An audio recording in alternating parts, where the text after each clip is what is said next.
been a great school. Hasn't it been a wonderful school?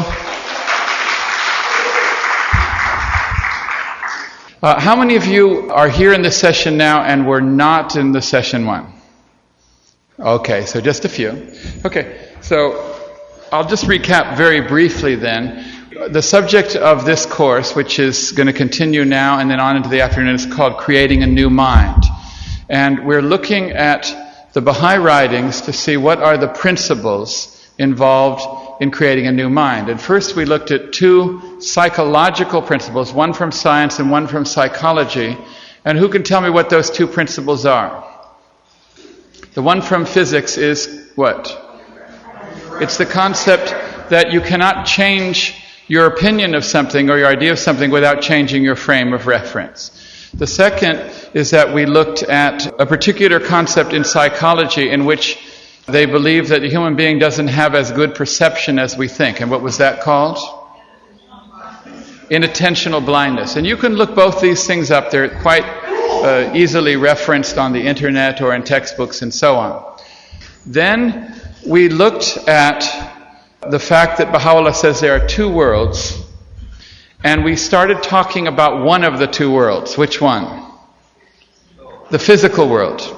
And we described some of the qualities of the physical world, and we know that Baha'u'llah says we should only abide in one of those two worlds. Which one? The spiritual world.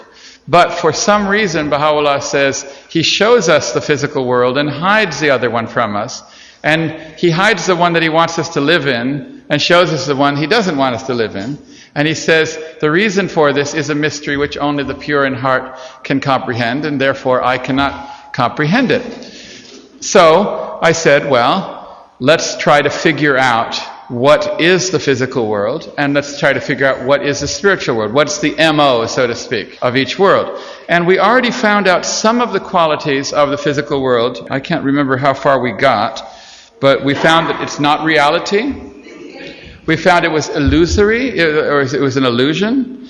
We found it was valueless and insignificant. In fact, it was not even as valuable as the black eye of a dead ant, okay, or a dead uncle. I understand the same. And did we get to vain or fleeting? I think we got to fleeting and then we stopped. Okay, so let's move right along to fleeting. Now, the interesting thing about fleeting is that he says that fleeting is something you should meditate on. There's some things that Baha'u'llah tells you to meditate on. Have you noticed that? He says something, he says, meditate on this. And we should really take him at his word, because some things, when you meditate on them, lots of things are revealed. There are many passages in which Baha'u'llah or Abdu'l-Baha says, this is a brief answer, but if you meditate, the rest will be given to you.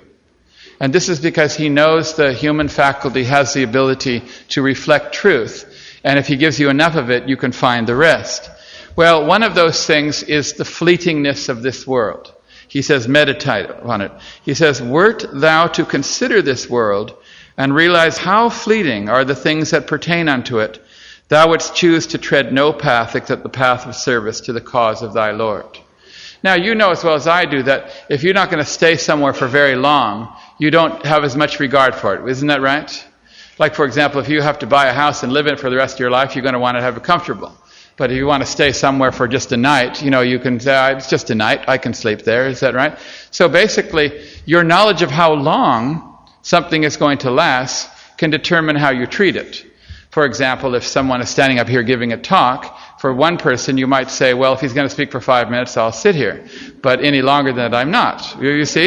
It determines how you view something. And Baha'u'llah says you need to think about how fleeting the world is so you don't regard it with any great value. He says, your lives on this earthly plane, which pass away as a fleeting moment. They pass away as a fleeting moment. He says, whosoever hath tasted the sweetness of these worlds will never consent to transgress the bounds which God has fixed. He will turn his gaze towards no one except the well-beloved. Such a man will, with his inner eye, readily recognize how altogether vain and fleeting are the things of this world, and will set his affections on things above. How vain and fleeting. In some prayers, we pray to God to give us the frame of reference that the world is fleeting. We actually pray for a frame of reference. It doesn't say that way. It doesn't say, oh God, give me a frame of reference that the world is fleeting. But it says basically that. For example, he says, give me to drink of the wine of thy mercy and of the pure beverage of thy favor, which have streamed forth from the right hand of thy will, that I may so fix my gaze upon thee, and be so detached from all else but thee, that the world and all that hath been created therein may appear before me as a fleeting day, which thou hast not deigned to create. So you pray to God to give you the vision that the world is just a fleeting day. There's another prayer here I could read in which he says, O God, give me a disposition that will enable me to consider the world as a shadow that vanisheth swifter than the twinkling of an eye. We're actually praying for God to give us a new frame of reference. And that frame of reference is that we're just here for a very brief period of time. So, fleeting is fairly... Okay, well, look at this. 1, 2, 3, 4, 5, 6, 7, 8, 9. I had fun with fleeting. Okay. The next thing, I not even mention this, but the next quality of the physical world is that it is constrained by certain limitations that are artificial. The physical world is constrained by certain limitations that are artificial. And some of these limitations are time and physical space, or physical matter and physical space, time and space. Now, this is a very important thing to understand, that time is part of the physical world and is not part of the spiritual world. In fact, the spiritual world is more often referred to in terms of eternalness than it is in terms of placeless. Like he says the placeless, but he more often says the eternal realm, the immortal realm, eternity, and so on. Timeless and so on. In other words, it's quite easy for most of us to somewhat imagine a world without physical matter. We can kind of vaguely... I can imagine that there's a world in which I'm just a ghost like Casper flying around. It's kind of, I can roughly get a feel of that. It's much more difficult for me to get the concept of there being no time. That's a greater limitation than the other. And the concept of eternity, Abdu'l-Baha says, is one of the great concepts to meditate. He says if you want to acquire spirituality, meditate on the future life. If you meditate on eternity, you gain a completely new frame of reference. And eternity is a very large subject. Now, I don't know how to pronounce the word in Arabic very well. But is it baqa or baq? How do you say it? Baqa? Okay, baqa. And this is a very important concept, and it's all over the Baha'i writings, translated variously by different words. And it means eternity. In Sufi mysticism and in Islamic tradition generally, there are two fundamental states that are the highest. They are fana and baqa. Do we have Mr. Fana here? Is he here? Yes. He's named after Fana. But Fana and Baqa are the two great states in Sufi mysticism. Fana is the last valley in the seven valleys. It's one word, but in seven valleys they translate it as, absolute nothingness and true poverty. It takes a lot of English words to contain that. And after you reach Fana, which means complete annihilation of a self, you go to eternity. And eternity is such an important concept because if we meditate on God's eternity, we come to some realization about the reality of the other world. Now, there's one prayer that uses this word eternity 60 times in one prayer, the long healing prayer. And it has the baqa 60 times. I think we counted it more than 60 times in it. In English, it's translated as abiding, but it's abiding in the sense of the eternal nature of God. Shoghi Effendi translated that word in various forms. So we have this thing about eternity, and the important thing to understand about eternity is that some people think eternity is endless time. It's just time going on and on and on. We think eternity is endless time. For example, we think, how long is this speech going to last? It's going to last an eternity. Now, eternity is not endless time. Eternity is no time. It's not endless time, it's no time. There's a big difference. And in the seven valleys, Baha'u'llah explains that there are three kinds of eternity. He says there's four kinds of time. Does anyone remember the word? Zaman? Who knows the four? Anyone know them? It doesn't matter. There's 4 kinds of time. 3 of them refer to aspects of eternity, and 1 refers to this kind of time that has a beginning and end in this world. And he says the one kind of eternity has no beginning, but it has some end.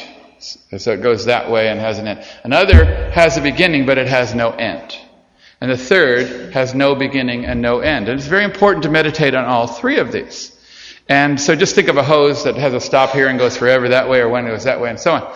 And I was very glad to read this in the Seven Valleys one time, because I used to think that Baha'u'llah was redundant in the first hidden word. Because he said, if you have a pure, kindly, and radiant heart, you'll have a sovereignty ancient, imperishable, and everlasting. And I thought, well, why do you have to say all 3? Can't you just, you said that the hidden words were going to be in the garment of brevity. Why did you say 3 things that mean the same thing? And then when I read that Baha'u'llah said that eternity is classified into 3 areas, I thought very carefully, well, ancient gives an indication of backwardness forever, but doesn't guarantee that it couldn't die sometime. Imperishable, it goes that way, but it doesn't give any guarantee it could have been created yesterday. And everlasting goes both ways. So Baha'u'llah was very careful to say that you have all forms of eternity. And he defined them. And I will bet you, although I haven't, maybe a Persian or an Arab, someone speaks Arabic, I'll bet you they're the same words in the 7 valleys as in the first hidden word. I'll bet you they're the same. So the concept of eternity is very, very important. Don't think of eternity as a line going that way forever. Just think of it as an instant beam going up, like Scotty would beam you up, or something like that. Eternity is no time. So the physical world is limited by time. Fortunately, I say fortunately, I'm not sure, modern physics, at least since, 1905 or thereabouts, has figured out that time is pretty phony anyway. We thought time was some kind of constant in the universe. In fact, there was time, and then there was space, and space had 3 dimensions, and time was 1 dimension. And Einstein comes along, and he meditates, and he gets a new frame of reference, and he somehow realizes that time is totally phony. It can slow down, it can speed up. It doesn't really slow down or speed up according to your experience of it, but relative to someone else. So if I'm standing on the sun, if I could stand on the sun, like I could go at night, like the old joke is, time moves much slower for me. Time moves slower for me on the sun because gravity slows down time. In fact, even time on Earth, right here where we are, moves 7 milliseconds slower than the satellite that's just in space that your cell phone uses. Just because it's a little closer to Earth. Gravity slows time down. The more gravity you have, the slower time has. And if you have a lot of gravity, like a black hole, you have virtually eternity. And if you bring all the universe into one dot, which they call the singularity, which means that one time before the Big Bang, everything, they say it had to have been eternity. And so if you imagine that God is all creation and he has all gravity, then you could say, veiled in my immemorial being and the ancient eternity of my essence. If God is all things, he would bring all time into it. Also, many people like to compare gravity to love. How many of you have heard of that? That gravity is kind of like love? Well, Einstein found that the stronger the gravitational field, the slower time comes down. And Abdu'l-Baha said, where there's love, there is always time. Now, I don't know. It's just a very interesting concept, you see. So, we have to free ourselves from the concept of time. It is the greatest of all the limitations of the physical world. It's a much greater barrier to our thinking. Now, there are many things about eternity that I can't talk about. We would have to give a whole talk just on eternity. Why are you laughing now? What's so funny? Well, oh, yes. It would take me a long time to talk about eternity. That's very good. I like that. So let's move on to another principle of the physical world, and that is that the physical world is a symbolic representation of this world. Okay, now we dealt with this subject last year, so I don't want to talk about it too much, but basically Abdu'l-Baha said, if you want to understand the spiritual world, look to the physical world. Look to the physical world and you'll understand it. And any time the manifestation of God uses a physical symbol to represent a spiritual truth, you should think hard and long about that physical symbol, because a lot of spiritual truth will be given to you. Now, all religions in the past have relied on this principle, that the physical world represents the spiritual world. And Abdu'l-Baha said there would be no way in which the manifestations could teach anything if they didn't have the physical world as an example. And this is why God created the physical world as a mirror, because the physical world is like the language of the spiritual world. That's why it's called the kingdom of names. A name doesn't have reality. It represents something. And this world doesn't have reality, but it represents something, just like a word represents a concept or an idea. Religions in the past are traditionally divided into various classifications. They call them pantheism, polytheism, monotheism, and there's one other great one, idolatry. Okay, these are the various, anthropologists, they look and they say, and religions, some they're idol worships, and some they're pantheistic, and some they're polytheistic, and some are monotheistic from Abraham on. It's my belief that probably all religions were true and divine, and they weren't polytheistic or pantheistic or whatever. It's just that the symbols were used, and now in history we lost it. So a long time ago, to teach the concept of the manifestation of God, they may had to use the sun, or they may had to use the stars or heaven or water and rivers, things that gave life that they could understand in the physical world. With the passage of time and the loss of language, we look at these religions and we say they were sun worshippers, or they worshipped, the heavens or the stars. They worshipped rivers and called them sacred. But I don't believe that. I believe that these were symbols that they used, and they perfectly well understood that they were talking about God, but that was a way to explain it. Likewise, God has many attributes, and Abdu'l-Baha says there is no way to know the reality or essence of God. You can only know his names or attributes. Consequently, God is often described in different ways. This characteristic, that characteristic, this characteristic. And so in some cultures, those become personified. So as in the Indian cultures or the Greek cultures. And then we think they're polytheistic, but they weren't polytheistic. You could look at the long healing prayer and say that's polytheistic because it's calling on 140 different gods. But we understand it's one God with 140 attributes. Likewise, pantheism, which is the belief that God actually is in physical matter, like he's in the trees and he's in the thing. Abdu'l-Baha says there basically is a foundational truth to pantheism, that in one sense, pantheism is correct. So my belief is that all religions were true and divine, and only because we don't have a good knowledge or record of this, we don't realize that they had a good understanding that this physical world symbolically represented the spiritual world, and that's the only way the manifestation of God can do it.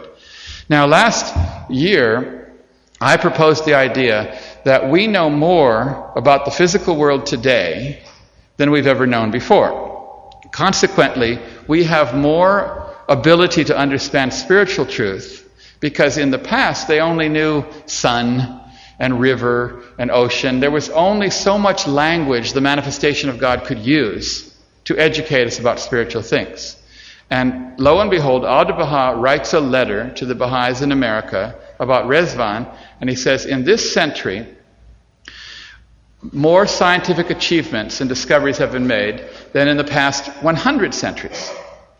Now, I read that last year, but it didn't hit me what Abdu'l-Baha was saying. Because what is 100 centuries? Is it not 10,000 years? Okay, 10,000 years is more than what we call recorded history. Okay, recorded history, 6,000, 7,000 years is not very much. And Abdu'l-Baha is saying that there has been more scientific discoveries this century than take the invention of the wheel, the discovery of fire, and take everything that the Greeks discovered and everything that Newton and Galileo and all the Arabian, Islamic, add it all together, and it still doesn't equal what we've learned in this one century? I didn't believe it. I didn't believe it myself. So I went to several textbooks that listed every scientific discovery, like the 1,000 greatest discoveries or the 100 greatest discoveries of physics or biology. And I just looked at the dates of all of them and then calculated it. And I found, to my startling belief, even when you throw in Newton and Galileo and Plato and Aristotle and who you name it, the majority of everything we know about everything, any branch of science, the majority has been discovered during the time since the Bab and Baha'u'llah appeared. Isn't that amazing? The majority of everything we know. You can test this yourself. Go to the internet and do some research. It'll take you a long time, but you'll come to the conclusion that Adi-Baha was right, which we probably should have just accepted to begin with. So this means that the physical world, although it is valueless, it's insignificant, it's fleeting, it's illusory, it still has the power to communicate something to us if we use it as a language of the spiritual world. The final principle of the physical world, and we're going to get onto the spiritual world soon, is that Adi-Baha said the time here on this life is latent with opportunity. The time we spend here has a lot of opportunity. For example, he says, the fleeting hours of man's life on earth pass swiftly by, and the little that still remaineth shall come to an end. But that which endureth and lasteth for evermore is the fruit that man reapeth from his servitude at the divine threshold. Behold the truth of this saying, how abundant and glorious are the proofs therein in the world of being. And in answer to one question, he once said that the value of this life is very much like a man going on a journey through many countries. He says when you go on a journey through many countries, you gain different perspectives and understandings of cultures and different things. He basically could have said frame of reference as well there. So there is something about this world that has opportunity. The Sufi mystics, who always taught by parable, which is another way of using the physical world, they understood the physical world, the opportunity of the physical world, in a famous story about a camel rider in the desert. And this was that a man who wanted to ride a camel through a long journey in the desert, and he gets on the camel and he starts to ride through the desert. And after many days' journey, a voice cries out and says, "Stop and gather up the stones in the dried up riverbed." And he looks down and there's a little riverbed there, dried up. And this voice says, "Stop and gather the stones in the dried up riverbed." So he gets off the camel, he picks up a handful of stones and puts them in his saddlebag, and he gets on the camel, and the voice cries out again and says, "Good. Because you have obeyed, tomorrow you will be both happy and sad." And he says, "I'll be happy and sad? I don't quite understand that." So he rides off, rides into the sunset, goes to sleep, wakes up the next morning, and he remembers the strange events of the previous day. He goes back to his saddlebag, reaches inside, and all those stones were now gems. They were precious jewels. And at that very moment, he was happy that he had gathered all those stones, but sad that he hadn't taken more. Because the river was full of stones. It was completely full of stones. And he could have taken as much as he wanted to. And this is what the Hand of the Cause, John Robarts, always said. This life is like a bird flying through a banquet hall. The table is full. It just can fly in. It can grab something on the table and go out, and it has to fly out the other side. And then you realize, oh my God, there was some really good food on that table that you could no longer take. So this is the last concept of the physical world. Now, the thing about it is, the physical world, it very much draws our attention. The physical world is counting the cars, and the spiritual world is the gorilla. Now, if you weren't in the talk earlier today and you just heard that I said the physical world is counting cars and the spiritual world is the gorilla, I'm sorry, I'm not going to explain it to you, but everyone else understands what we're talking about. You may not realize this, that the horse, you know, the animal, the horse, is one of a certain group of animals that has rear vision. Did you know that a horse has rear vision?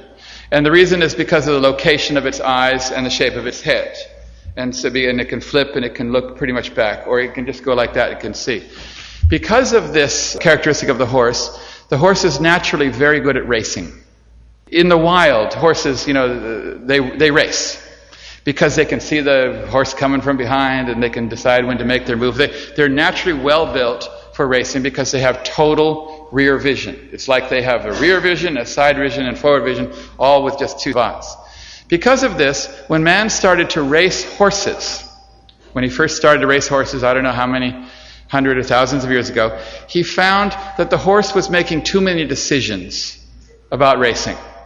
The horse knew too much, and the jockey wanted to have total control of the horse, and I want to decide when you move and when you don't move. So they built blinders to put on horses, and they go like this, And they basically cut off 3/4 of the horse's vision, just so the jockey can completely have control of the horse. And it seems like such torture. And go look at one of these blinders and you'll realize what a torture it is, cutting off 3/4 of their vision. But if you think about it, we all have blinders on ourselves too. And it's this physical world that puts the blinders on us. And consequently, we are being ridden like a jockey towards a certain finish line that the physical world defines for us, and never realizing that the physical world puts blinders on us in the same way that we put blinders on a horse. What are some of the blinders of the physical world? Well, I could probably name dozens and dozens of them. One of them is material wealth. Wouldn't you believe that that's a blinder? Another one is the desire for physical comfort. That's a blinder. Another is the desire for material possessions. These are blinders that cause us not to see things. Another is the worship of the physical body or the desire for physical beauty. And that even more decadent concept, the worship of youth in our culture, in which for some reason we value a young body over an old body. Or even worse, we think we're worthless as we get older, as if the physical body matters. And Baha'u'llah talks about many other things that you would classify as blinders. One is he calls idle fancies and vain imaginations. In other words, any idea that you just pick up by osmosis in the world, that you never really gave it some thought and it's not true. These are all blinders. Now, we could probably do a whole talk on blinders. The whole idea of the advancement over others or being better than others. These are all blinders. We are taught from the day we're born until the day we're dead by this physical world that these are important things. And if you want to get to the finish line of the physical life like a horse, you've got to not see all these things. We need to take the blinders off. We need to take them off because this is not the horse race of life that we're meant to run. It is the phony one. Now, it's so phony that it makes me think that God is playing hanky-panky. Now, the reason I use the word hanky-panky, and you're laughing right now, is because some of you may not realize the meaning of that word or the origin of that phrase. In fact, the word hanky-panky was common in England in the 17th, 18th, 19th centuries among magicians. And it was a magician term because magicians found that if you wanted to do a trick, any trick at all, with one hand, all you had to do is at the certain moment with one hand, the other hand, you would pull a handkerchief out. And you'd fluff it out, and it would be a brightly colored handkerchief. And you'd pull that out, and then at that moment you would do the thing that you needed to pull a coin out of the pocket or, do whatever it is. And any magician knew that if a handkerchief came out, look anywhere but the handkerchief. They understood that. But the normal person didn't understand. And this worked so well that magicians did it over and over again. Anytime they wanted to do any trick, out came the handkerchief. And after a while they said it's the old hanky-panky. And that's where the phrase comes. Now, hanky-panky is nothing but an expression of inattentional blindness. Isn't that right? If you look at one thing, you miss the other. But it worked so well that it became a catchphrase. It became a phrase. And when Baha'u'llah says, blind thine eye, or close one eye and look at the other, he also understands inattentional blindness. So is God not playing hanky-panky when he says, I've created one world, I'm showing you one, hiding the other? Is he not in the true meaning of the word? Now don't go home and say, Tom says God plays hanky-panky. Okay? Unless you explain the origin of the meaning of the word. But you can see that inattentional blindness definitely applies to the spiritual world. You don't see the gorilla because the physical world is making you count the cars. Does that make sense? It's a very simple concept. So, do you think we have a good idea what this world is like? Fleeting, inconsequential, restricted by time, and so on. How about the qualities of this other world? This is the world we really want to know. So I wrote down some, I went to the writings and I looked at quotations, and this is not every one, but I was classifying them in various categories, and these are some of the ones that I want to mention today. One of the qualities of the real world is that it is multi-sensual. Multisensual means it has a number of different senses. And we'll come to that in a moment. The second principle is that it is very close to us and very quickly reached. Close and quickly reached. The third, it is not bound by time and space, which is actually just the opposite of the other one. The fourth is that in order to live in it, you have to acquire what Abdu'l-Baha calls the fourth kind of spirit, or the fourth kind of life form.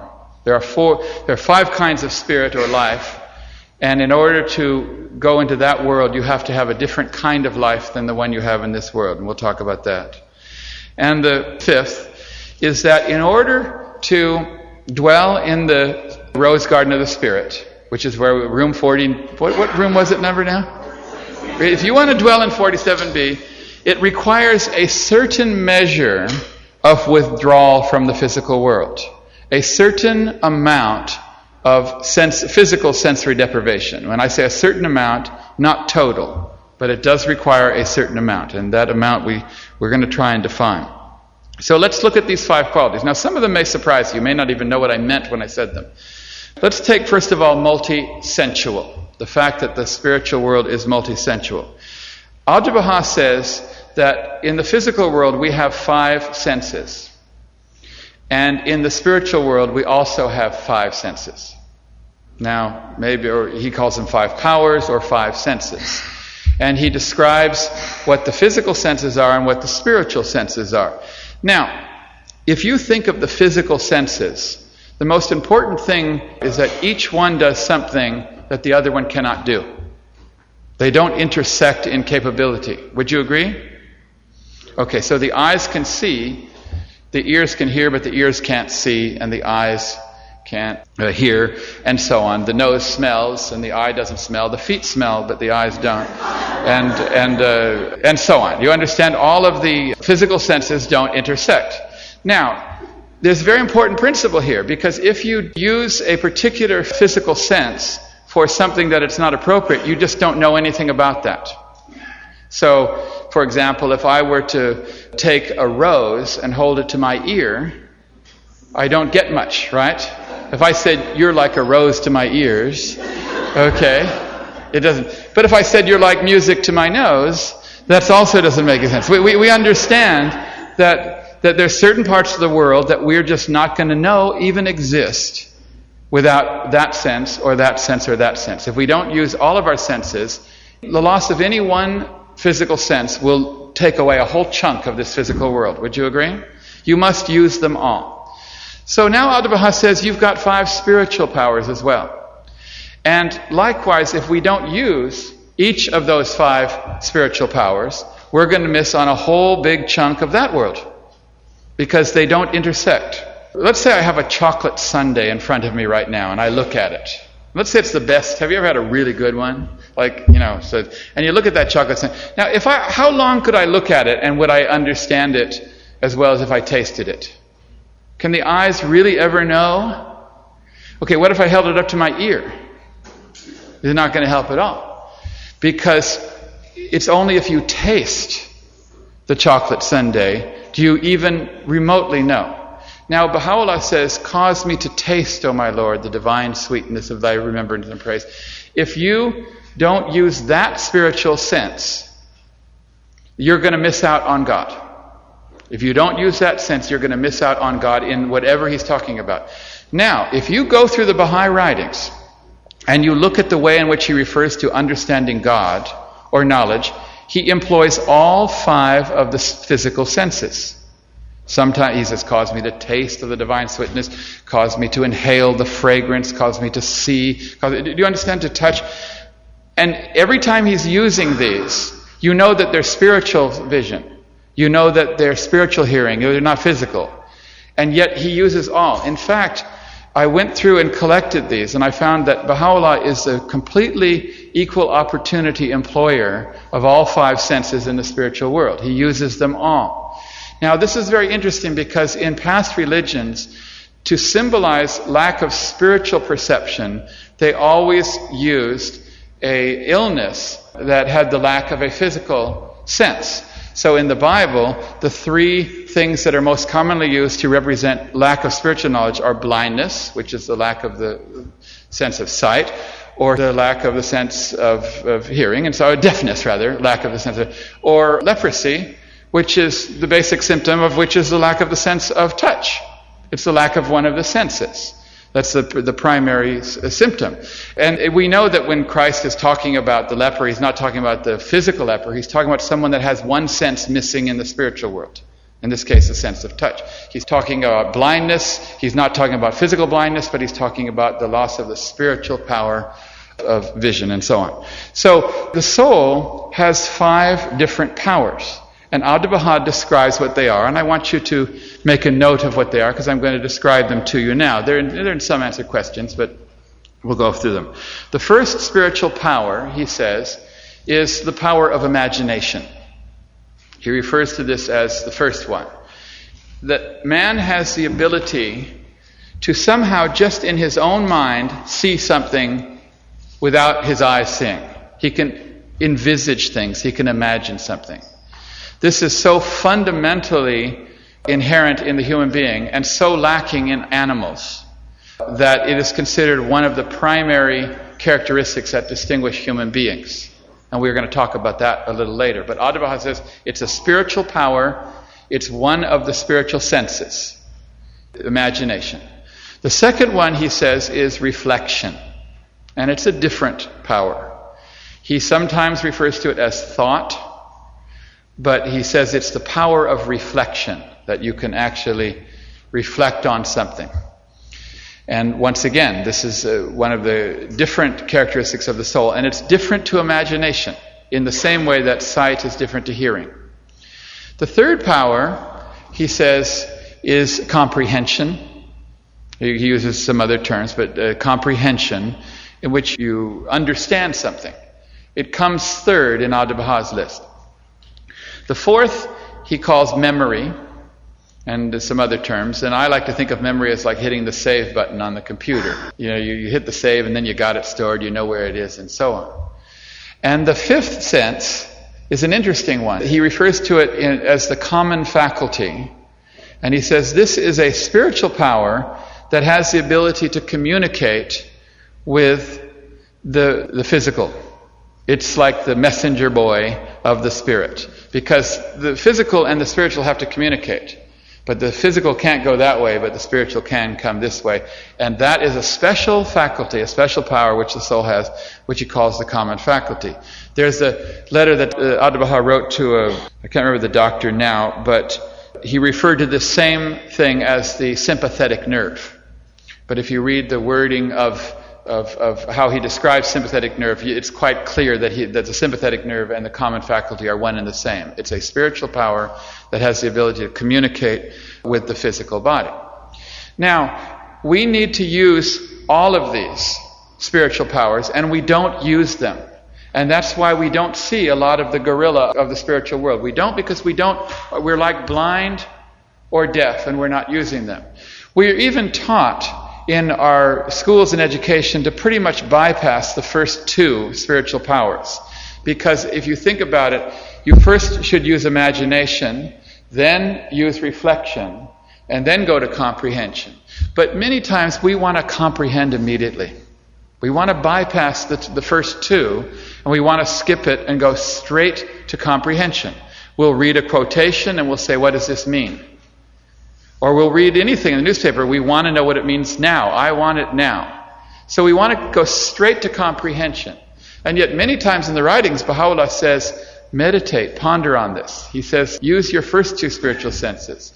Teachers in school will often insist that a student have immediate comprehension. They'll say something and they say, okay, what does this mean? The student that raises the hand the quickest, he's taught that skip the first 2 spiritual senses and go straight to comprehension.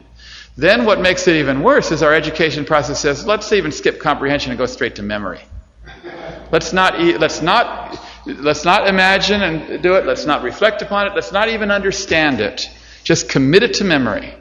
And students are often taught to do this, and we often do this too. And so then it's like we have no eyes and no ears and no mouth, And it's like if I came up to you right now and said, I want you to open your mouth and eat this, but close your eyes and close your ears and don't smell it, just eat it. And that's basically what you're doing when you don't use these senses. So the spiritual world is multi-sensual, and we need to know how to use each of these spiritual senses. Now, some of them, Abdu'l-Baha has told you how we can use them. For example, he's told us certain rules about how you can use the power of reflection, for example. He says that reflection cannot work unless there's absolute silence. He says this it's in Paris Talks, a talk on meditation. I may read from it later on. He says that silence is absolutely necessary for that particular spiritual sense. Now, this is pretty bad, because some of us have no silence in our lives. We wake up in the morning and there might be, noise going on, people in the house or something. We'll go to work, we'll go to school, we'll drive, we'll come back, we'll come home, and we may not have even a moment's silence. And now Abdu'l-Baha says this particular sense doesn't work except in silence. Just this particular one. So we may have to modify our whole lifestyle to understand how to use some of these senses. Anyway, that's one quality of the spiritual world, that it has many different senses. The second is that it is close and it's quickly reached. Now this is something kind of interesting, because didn't we just say that it's hard to see, it's the gorilla that you can't see, you're looking at this. Didn't Baha'u'llah say he's hidden it from you and shown you the other? But then he also says, although I've hidden it from you, it's really close. It's very, very close. And also, it's not far away in terms of reaching. You can reach it very quickly. Let me read you some of these quotations.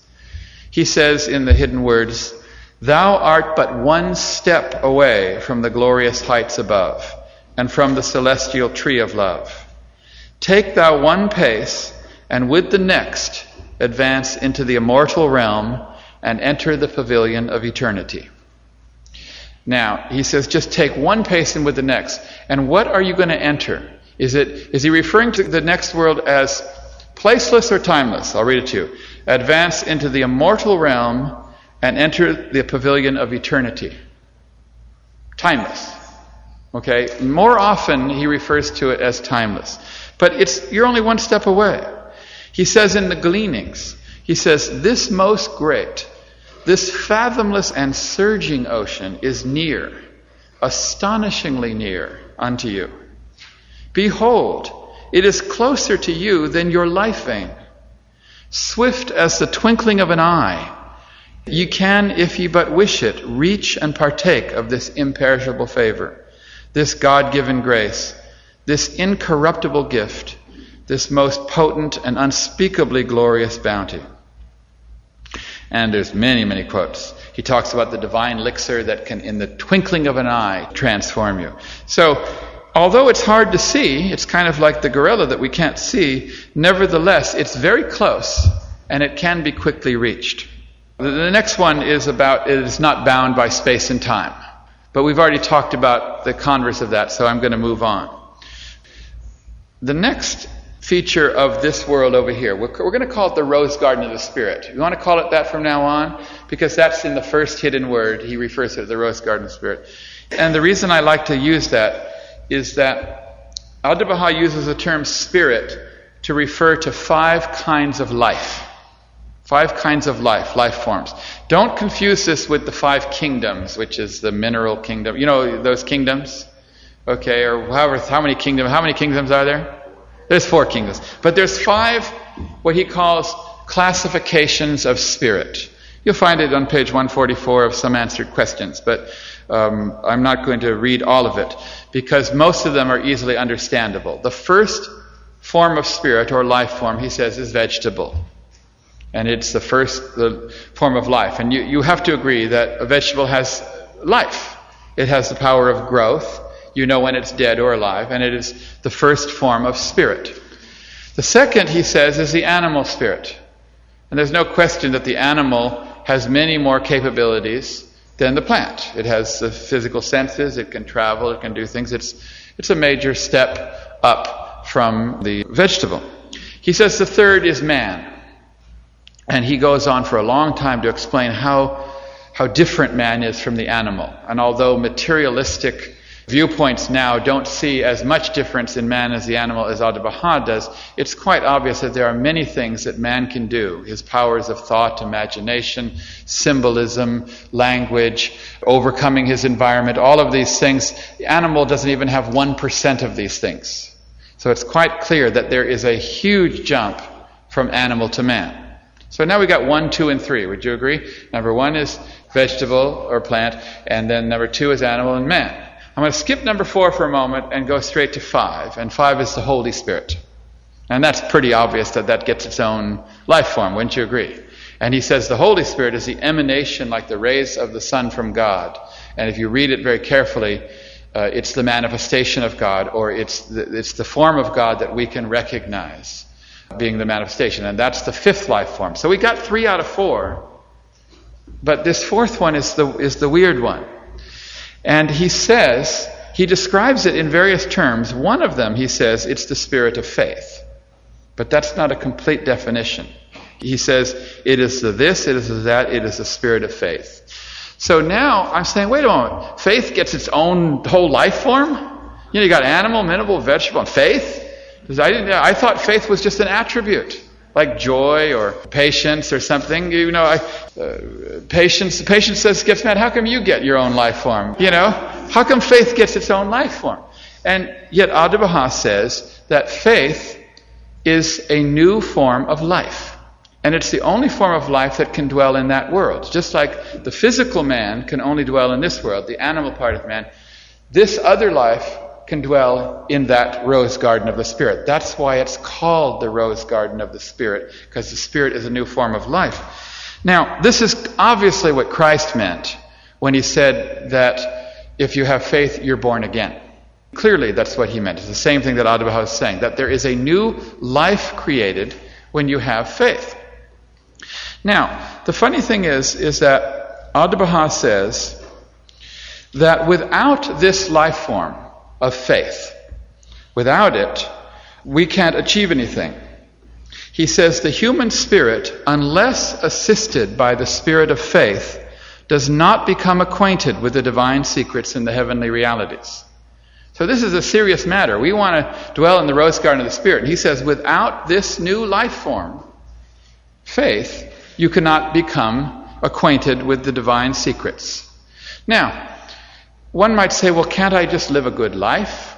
Can't I just have virtues? Can't I do all the good things and not have faith?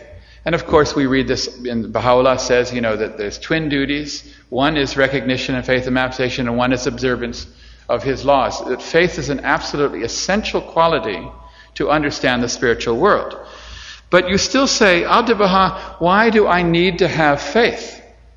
And so he answers that question in a very interesting way. He says that the mirror, although clear and polished, has no power unto itself unless you take it out into the sun. You can have a perfectly shined mirror and put it in a darkened room, and however clean it shines, it has no capability, because it must go out in the sun. I'm going to read this. He says, the human spirit, unless assisted by the spirit of faith, does not become acquainted with the divine secrets and the heavenly realities. It is like a mirror, which, although clear and polished and brilliant, is still in need of light. Until a ray of sun reflects upon it, it cannot discover the heavenly secrets. So I quickly said, okay, so basically what Abdu'l-Baha is saying is that faith is like a mirror. A mirror is a two-way process, or the action of a mirror, because something comes into it and it reflects back out.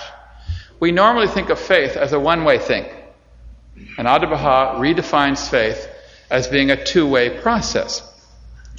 Now, I was so pleased when I realized that the 4th life form is symbolized by Abdu'l-Baha by a mirror. I was very pleased by it because I was very, very upset with my research at this point, because there were 2 hidden words and they both said that you must do something first. And it so happens that the first Arabic hidden word says his first counsel is to possess a pure heart. And I'm very mechanistic in my thinking. Okay, that's the first thing you got to do. And then the first Persian hidden word says the first thing you got to do is dwell in the rose garden of the Spirit. And I'm saying, make up your mind, Baha'u'llah. What is the first thing I'm supposed to do? Then suddenly, I read from Abdu'l-Baha that the spirit of faith is like a mirror. And because of the way in which I conduct my research, anytime a symbol comes up, I think, what are the essential qualities of that symbol? The first thing we should always do when the writings use a symbol is, what are the essential qualities? And so you think carefully, what are the essential qualities of a mirror? And you say, well, a mirror requires two things. It requires two things. It must be unobstructed and clean and pure, and it must be taken out into something in the light. And either one without the other, the mirror can't function. So there are two things. There are two things you must do first. Do you understand? A mirror that's perfectly polished and pure, but in a darkened room, has no power at all. But a mirror that has dust and dirt and dross and everything, you take it out, also has no power to reflect. You need to do both. Consequently, the first two hidden words are telling you the two things you must do. If there was never a mirror that you saw, and you never had a mirror in your life, and you bought one, and it came with a user's manual, surely the user's manual would say, step one, make sure it's unobstructed and clean, and take it and face it something in the light. It would say those two things first. That would be. Now, the human soul also comes with a user's manual, and it's called the Hidden Words. And the Hidden Words says the first thing you need to do is have a pure heart and take it out into the rose garden of the Spirit. And by doing that, it gives birth to a completely new life form, as different as the animal is to the plant, or man is to the animal. It's a new life form that's given birth, and it's the power of reflection. So now I challenge you to go home and look in Ocean and type the word mirror in there, and see how many times the analogy of mirror is used to refer to men. And if we had a whole day, we could just read over and over again. And he says everything in creation is a mirror to a certain extent. Some things are more of a mirror than others. But of course, we couldn't see anything if it didn't have some reflection. So he says everything is a mirror of God, but man is a perfect mirror. Man is potentially a perfect mirror. A manifestation of God is a perfect mirror. Man has potentialities. And if you think of all the things that God uses to symbolize man in physical creation, man or life is usually symbolized by water or metallic things or gems. Gems are used to symbolize virtue, and gems are highly reflective. They're mirrors of exactly one color. And we're told that a gem is a virtue, and a virtue is a reflection of one attribute of God. Okay, we're told that man is very much like metal, like gold or silver, and it's highly reflective. Water is a symbol for life, and it's highly reflective as well. Many of the highest, most beautiful symbols in the writings are also mirrors. But we can't go into that too much. So basically, think of faith as a two-way process. And you have to now go to your dictionary and look up the word faith and cross out the definition. Okay, you just need to cross it out. Because some of us think faith is something that has no consciousness, that has no life. In fact, we say, oh, just accept it on faith, or blind faith. And in one place, Abdu'l-Baha says faith is conscious knowledge. It's a different word. Just don't even use it. That's why I like to say use the fourth life form. I want to have a new word so that we don't obstruct our thinking by language, because we're going to have to rewrite the language. The definition of faith has to be there. Okay, so now we're going to move on to the last aspect of the spiritual world. And that is that to dwell in the spiritual world, it requires a certain measure of withdrawal from the physical world, a certain amount of sensory deprivation. Now, this is a really important subject. And how much time do I have before we take a break? We have 5 minutes, and then we have a 15-minute break? Okay. So then I'm going to move on into this, even though I won't be able to finish it. Baha'u'llah says that you have to not look at the physical world or not partake of it to a certain extent. I'll read a few of these. O son of dust, blind thine eyes that thou mayest behold my beauty. Stop thine ears that thou mayest hearken unto the sweet melody of my voice. Empty thyself of all learning, that thou mayest partake of my knowledge, and sanctify thyself from riches, that thou mayest obtain a lasting share from the ocean of my eternal wealth. Blind thine eyes, that is, to all save my beauty. Stop thine ears to all save my word. Empty thyself of all learning save the knowledge of me, that with a clear vision, a pure heart, and an attentive ear, thou mayest enter the court of my holiness. So he's saying certain things, your eyes, your ears, your knowledge, you have to stop them to a certain extent so that you can have these other things. Now, he says, close one eye and open the other. Close one to the world and all that is therein, and open the other to the hallowed beauty of the beloved. He says, wouldst thou have me, seek none other than me, and wouldst thou gaze upon my beauty, close thine eyes to the world and all that is therein. For my will and the will of an other than me, even as fire and water cannot dwell together in one heart. Now, this is very interesting. You can't see one thing if you're looking at the other. And so you have to stop looking at the other. Remember in the inattentional blindness that it is not hard to see the gorilla. And you don't try to see the gorilla. All you have to do is stop counting the cars. And then suddenly, what's that gorilla doing there? Okay, isn't that interesting? And so Baha'u'llah doesn't say, try and see the spiritual world. He says, stop looking at the physical world. Because he knows if you do that, you will see it. So this means that there is some amount of sensory deprivation required. And when I say sensory deprivation, we too much please and satisfy our five senses. We overload them, and our five senses send signals through what we call the nerves into the brain, and the brain is full of it, and we're constantly bombarding. We bombard our senses in every way. And if we do this more than a certain amount, Baha'u'llah says, then we can't see the spiritual world. Now, he says that the best way to understand this is to meditate on what he calls the most mysterious of the signs of God amongst men. He says you need to meditate on what he calls the most mysterious of the signs of God amongst men. What is the most mysterious of the signs of God amongst men? I think of all the signs of God that there are amongst men, and one of them, Baha'u'llah says, is the most mysterious of them all. And what do you think that is? And he says, if we meditate upon this particular thing, we will understand some of the concepts which I want to talk about sensory deprivation. Who can possibly guess what Baha'u'llah was referring to when he said the most mysterious signs of God amongst men? Who wants to? The soul? Okay, correct. He says it's dreams. He says, thy state when you're asleep. He says, consider thy state when asleep. Verily I say, this phenomenon is the most mysterious of the signs of God amongst men. Were they to ponder it in their hearts.